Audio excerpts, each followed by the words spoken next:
I'm all about nuance as a writer, and I really like to create characters that walk the line in between good and bad.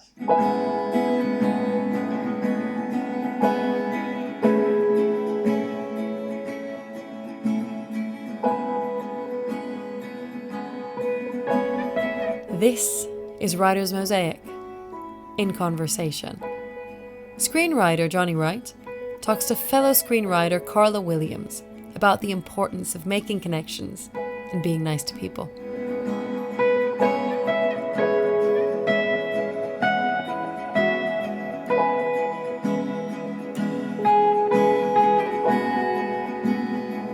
Hi people, it's Jonny Wright here with Writer's Mosaic, and I am introducing my long lost friend Karla Williams. How are you doing, Karla? Yeah, I'm doing good. Thank you. How are you? I'm all right. So I think we are proof of that networking can work, because you came back onto my radar through a mutual friend, Tallulah Dada.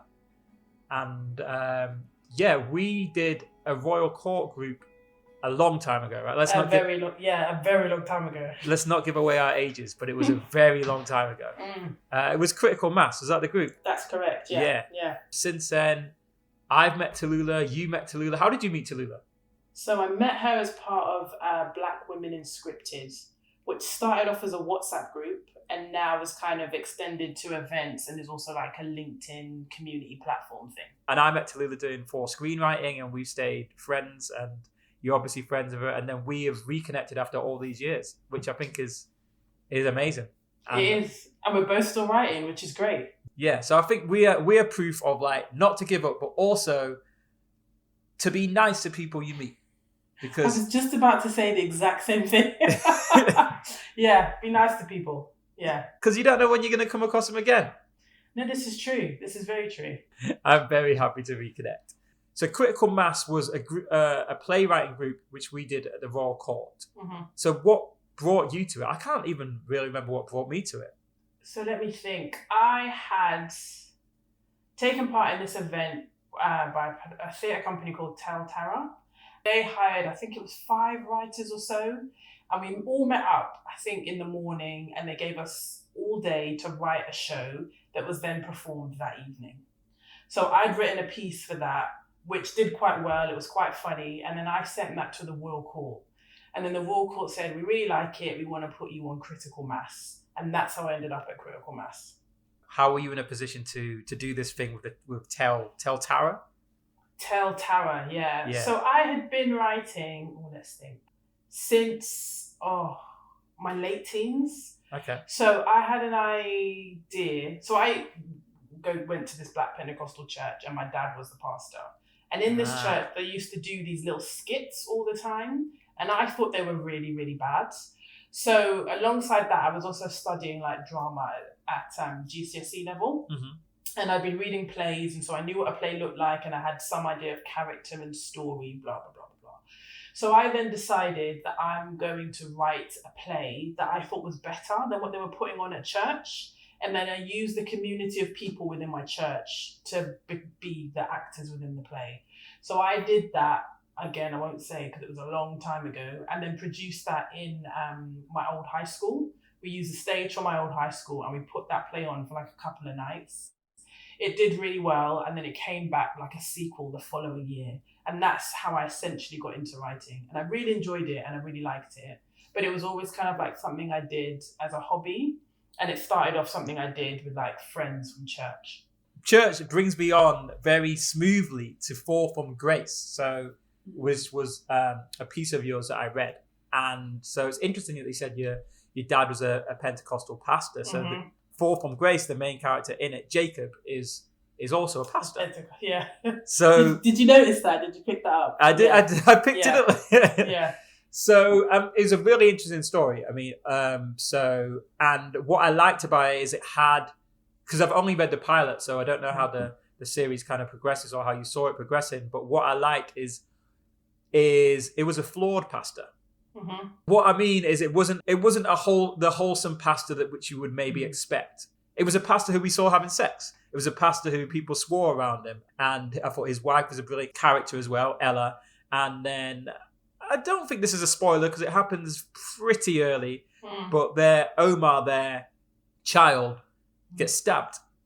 And we're not so sure if he is the kind of innocent boy that his parents are making out, which was good as well. I mean, maybe he was. I mean, nobody deserved to be stabbed and killed.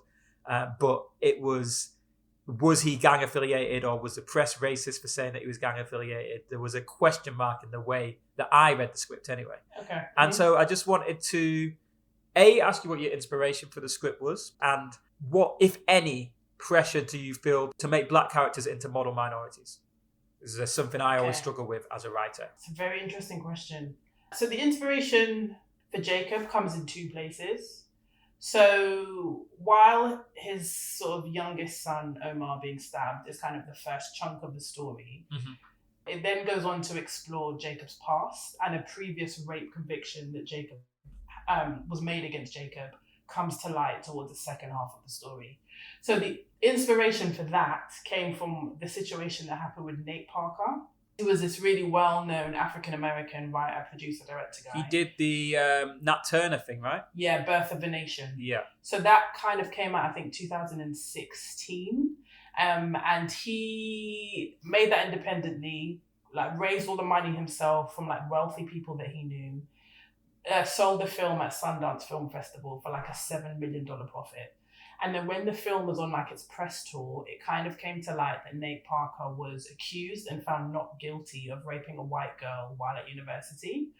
And for me, what I found fascinating about that was Nate Parker's response. So what I was fascinated with was who he has become versus who he was. And the fact that he kind of didn't speak about the incident itself, but instead spoke about themes like consent and healthy relationships. I came to the conclusion that whether or not he raped her, I don't know, but I don't think Nate Parker treated that young girl well. And I wanted to explore that. Because when I was growing up as a teenager, there were no conversations about consent at all. And it wasn't in the kind of public domain in ways that it is now.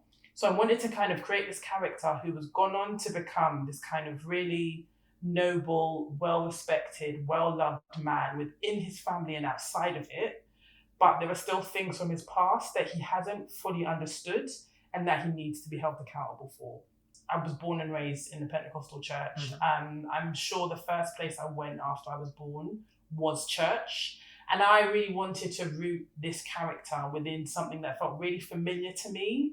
I knew to be really complex from my own experience, but also was quite new and not really explored on TV. So then that's where the idea to make Jacob a pastor, make him a pastor, that's where that came from, essentially. Because for me, I'm all about nuance as a writer. And I really like to create characters that walk the line in between good and bad, or relatable and not relatable, or love and hate. That's kind of, because for me personally as an individual, and I think it's because I was raised in a very black and white way, being part of the Pentecostal church, but I've since come to realize that I think the majority of life is somewhere in the grey. And I think it's the grey where real conversation can happen, real change can happen. So I'm really obsessed with nuance. So for me, when I create a character, I try to stay true to who the character is and what I'm trying to say with them, and kind of follow that path. And if it results in a complicated character like Jacob is, then who happens to be black, then so be it.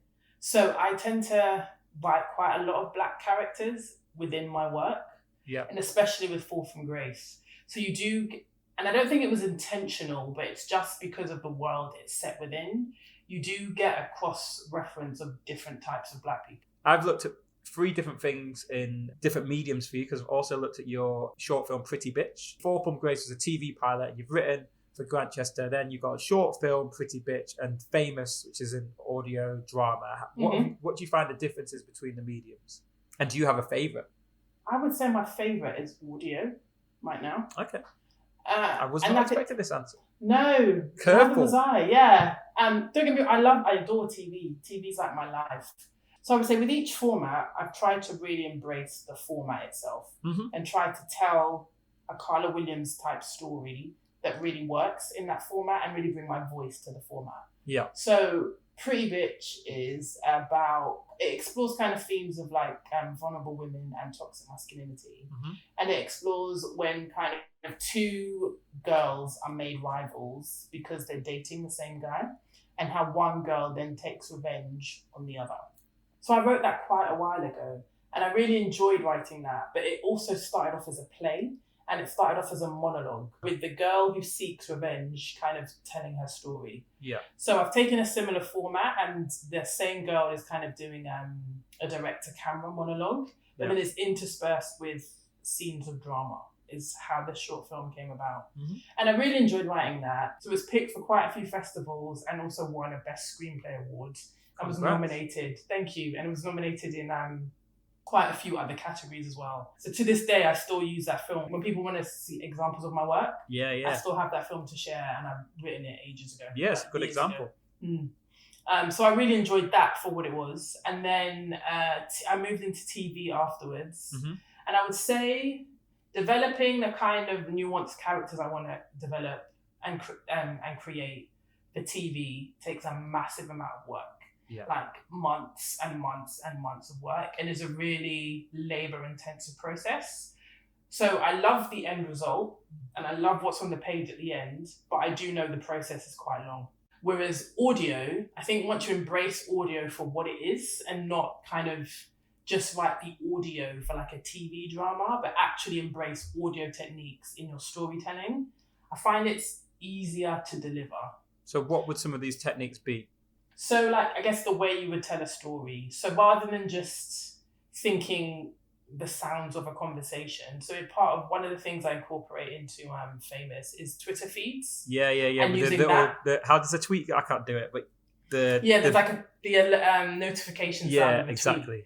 And so you've got the influence of social media, but it's done in a way that you hear people reading tweets, and also I really like. Sometimes you hear people over the phone, but you hear it sounds like an actual phone conversation, if that makes sense. Playing with different ways, audio ways to tell the story is kind of what I was able to embrace with that, while still bringing Karla Williams' voice to it. Yes. And I really enjoyed that, actually. A lot of similar things get made in audio. You get quite a lot of domestic drama, and you get quite a lot of sci-fi, and I'm neither. I'm trying to kind of create engaging, thought-provoking, contemporary work within audio, and it feels as if that's not happening a lot, which is good for me, I guess.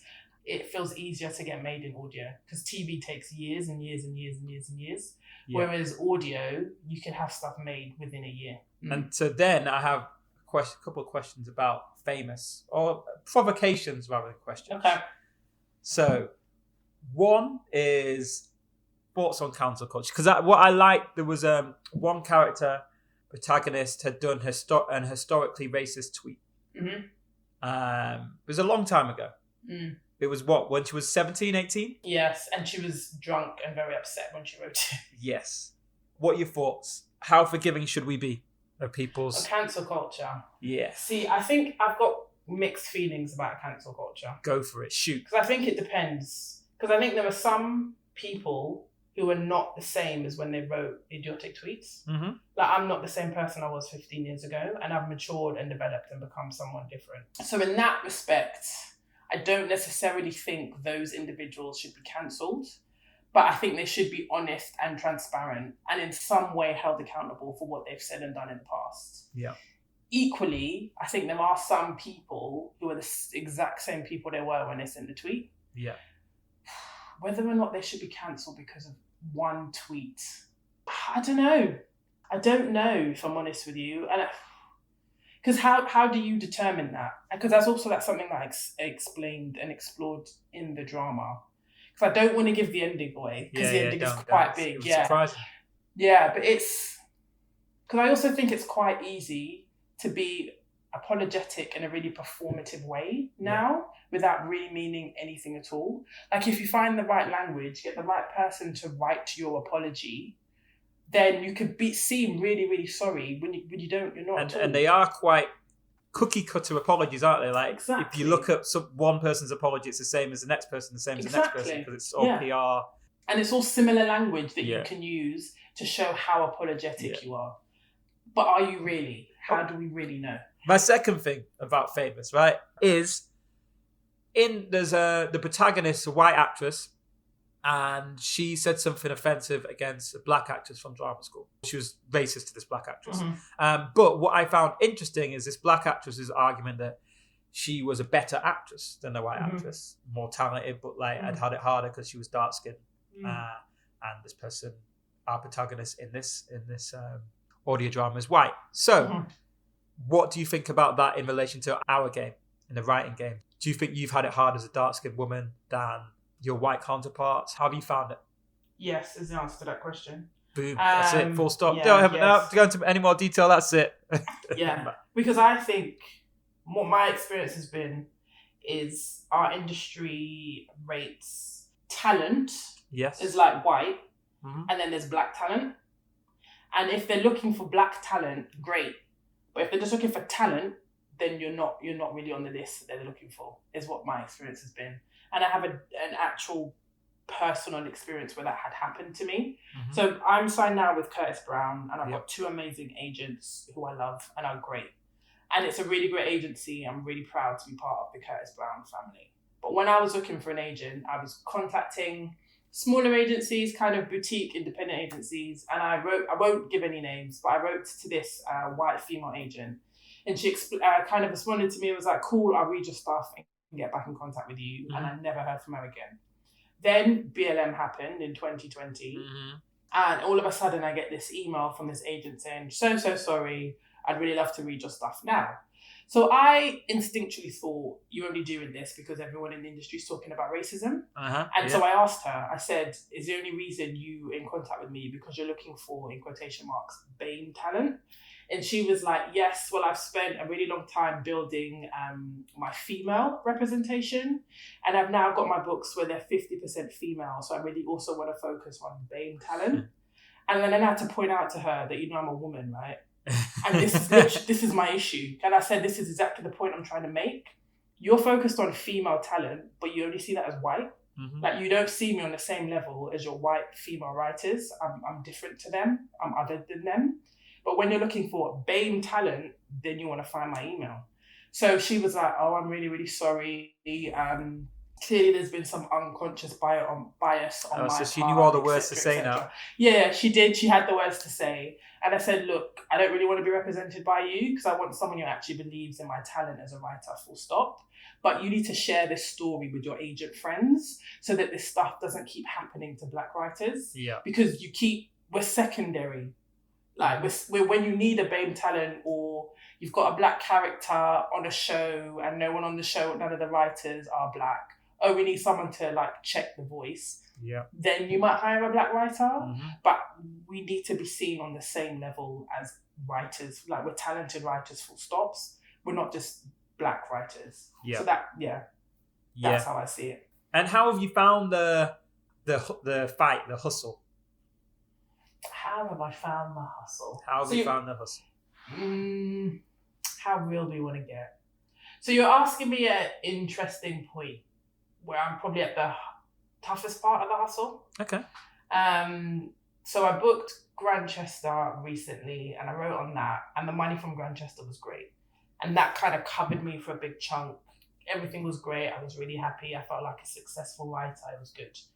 Then the money from Grantchester started to run out. And I was like, I think I assumed and hoped and wished and prayed that I would be able to book another kind of significant writer's job before the Grantchester money went out. And I'm just finding it a little bit difficult, essentially. So I'm kind of in that mode in between having not booked the next big gig, but trying to find ways to sustain an income, essentially. And it's up and down because you're applying for stuff and you're not getting stuff. I also need to start working on like a new spec script as well, which I need to begin to focus on. So it's then challenging more energies into creating a script which may or may not end up where you want it to or do the things that you want it to. So I'm just kind of in an interesting space of trying to figure out ways to make the freelance life as a writer work. That being said, I know I'm not alone. I know lots of other writers are going through the exact same thing. So I'm not a victim or anything. I'm not feeling sorry for myself, but it can be a bit tough, essentially. And that's kind of where I am. No, really. I mean, it's massive. I can relate to that. It's massive ups and downs. And you've just got to kind of stay level-headed and try and stay positive even in the tougher times. But it's hard. Yeah, I would definitely relate and agree to that. Yeah. And finding ways to stay positive as well. Yeah. Can be just tough. Through watching Pretty Bitch and listening to Famous as well, what I've found as another theme in your work as well is beauty. Okay, yeah. I guess what's the genesis of that, or do you don't have to agree with my observation? It's funny you say that. No one's drawn that comparison before. However, I think that might come out subconsciously because I've got my own personal complicated relationship with beauty. So I grew up the second daughter of 4 girls. And when I was growing up, I was the darkest daughter out of all the girls. And I knew it. And I knew it wasn't a good thing. Like, I just from what I'd picked up within my household, I knew it wasn't a good thing that I was the darkest one. And I think I was also a tomboy growing up. So I had lots of male friends, but I wasn't their object of desire, so to speak. Because I was like playing basketball and really sporty. And I was, this might give away my age, I was described as like safe Karla. Like I'm cool, safe Karla was the terms that was used. I wasn't hot Karla, I wasn't a hot chick. So it's taken me a while to accept that my brand of beauty is, or my aesthetic, shall we say, is actually attractive. Because for ages, I just didn't think it was. I thought beauty was women who didn't look like me. And it's not until my age now, which we're not giving away, am I beginning to realize that beauty comes in many different forms. And I'm just as beautiful as someone else, even if we look completely different. Yeah. So I've got my own, complicated relationship with beauty, and it's definitely been on a journey of me understanding the complexities of what is beautiful. And I guess the points we were making before about social media, this is, I think, where maybe my generation suffered, because now there are so many images of women that you get on social media who are very, very different, but all really beautiful. Different shapes, sizes, skin tones, hair types. And I think it's amazing because if I had that, it would have taken me not as long to realize the tall black girl with the funny hair is also beautiful. Do you find that in your writing that actually themes creep out? You don't mean them to come out, but it is all from you and from your life. Do you find that? Yeah, 100%. I'm a very kind of sensitive, instinctual writer. So I will write what feels right first and foremost, and then over time kind of refine that. But that's kind of where I start. Like sometimes, because I've been in like development meetings and people have made suggestions about what a character should do. And I'll be like, no, that don't feel right. And I can't tell you why, I can't articulate why, but it just doesn't feel right to me. And then over time, when I think and process it, I'll be a bit like, oh no, I can then articulate. And obviously I've learned that you kind of need to be able to do that as well. But yeah, definitely, because I would say I'm a very, emotive, instinctual writer. And I write with my heart a lot. So yes, subconsciously, Karla comes out even in places I don't expect her to. Before we wrap up, I would just like, and this can be any medium, and it can actually be, it doesn't even have to be writing. I just want you to list, but it can be writing. So it can be series, it can be plays, or it can be anything. It can be like pieces of art, but I just want your 5 favorite pieces of art. Oh goodness, my 5 favorite. Yes. Okay. One I would have to say is Succession, the HBO drama. Okay. I love that show. I just think the writing on that is so intelligent, witty, funny. The characters are so complicated, diverse, nuanced.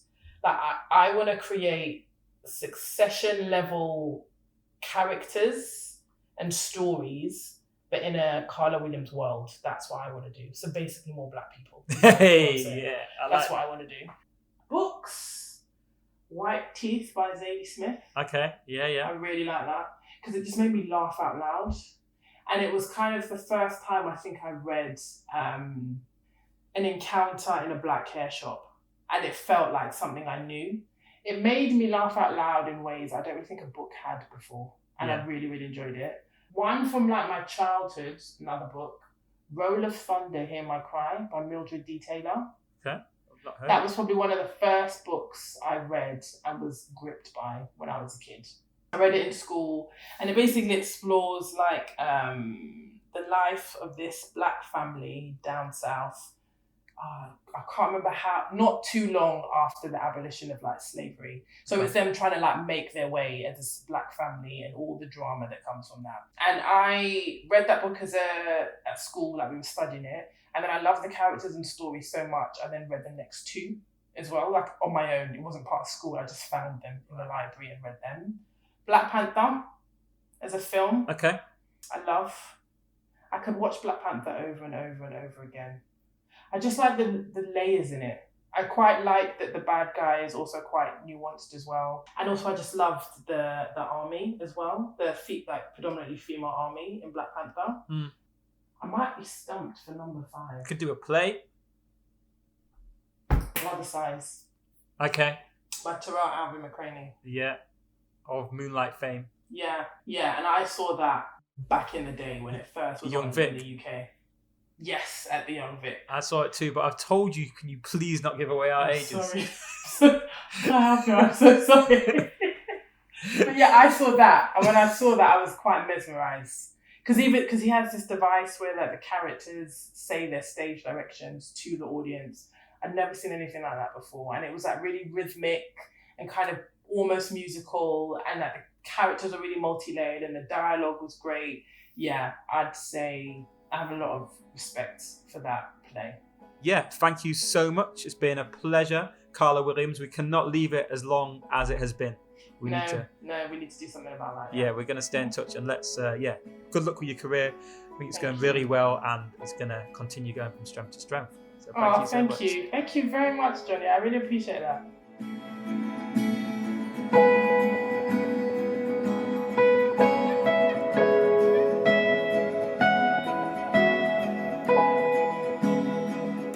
Karla Williams was in conversation with Jonny Wright.